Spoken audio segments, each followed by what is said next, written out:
அனைவருக்கும் வணக்கம். சற்றுமுன் கிடைத்த முக்கிய அறிவிப்பின்படி தமிழகத்தில் பள்ளிகள் திறப்பு தேதியில் புதிய மாற்றங்கள் குறித்து முக்கியமான புதிய அறிவிப்புகள் வெளியாகியுள்ளன. இதை பத்தி விரிவாக தெரிஞ்சுக்க வேண்டும்னா இந்த வீடியோவை கடைசி வரைக்கும் ஸ்கிப் பண்ணாம பாருங்க. வீடியோக்குள்ள போறதுக்கு முன்னாடி இந்த வீடியோக்கு ஒரு லைக் பட்டனை பிரஸ் பண்ணிக்கோங்க. இது வரைக்கும் இந்த சேனலை சப்ஸ்கிரைப் பண்ணாதவங்க சப்ஸ்கிரைப் பண்ணிக்கோங்க. தமிழகத்தில் பள்ளிகள் திறப்பு தேதியில் புதிய மாற்றங்கள் குறித்து முக்கியமான புதிய அறிவிப்புகள் வெளியாகியுள்ளன.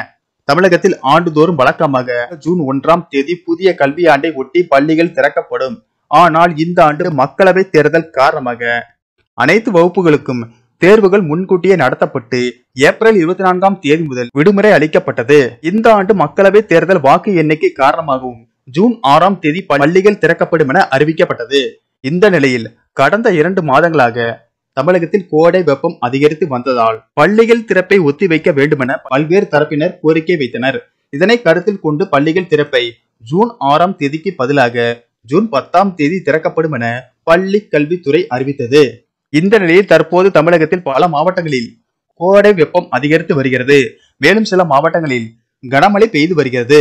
வருகிற 12ஆம் தேதி வரை தமிழகத்தில் கனமழைக்கு வாய்ப்புள்ளதாக வானிலை ஆய்வு மையம் தெரிவித்துள்ளது.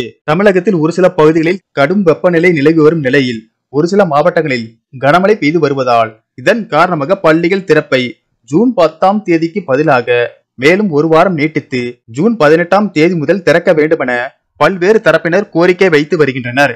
எனவே இந்த கோரிக்கையை தமிழக பள்ளி கல்வித்துறை பரிசீலனை செய்து பள்ளிகள் கோடை விடுமுறை நீட்டிப்பு குறித்த அறிவிப்பை இன்று அல்லது நாளை அறிவிக்கும் என அரசு துறை வட்டாரங்கள் தெரிவிக்கின்றன.